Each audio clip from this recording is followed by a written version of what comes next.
ভুটান থেকে জলবিদ্যুৎ আমদানির বিষয়ে আগ্রহের কথা পুনর্ব্যক্ত করেছেন প্রধানমন্ত্রী শেখ হাসিনা। এজন্য ত্রিপক্ষীয় একটি চুক্তির বিষয়ে ভারতের সাথে আলোচনা হয়েছে। সারা দেশে গৃহহীনদের জন্য আরও 18,566টি ঘর হস্তান্তর করবেন প্রধানমন্ত্রী শেখ হাসিনা।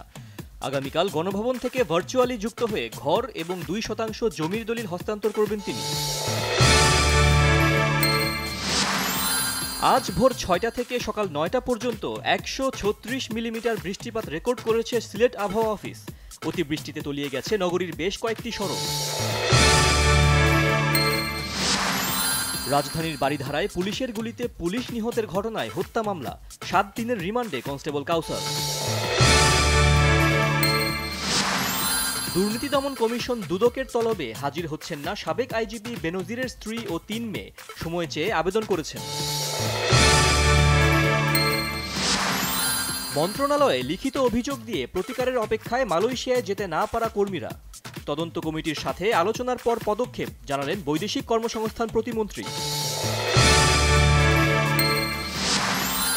ইরানের 14তম প্রেসিডেন্ট নির্বাচনে প্রতিদ্বন্দ্বিতার জন্য চূড়ান্তভাবে 6 প্রার্থীর নাম ঘোষণা করা হয়েছে।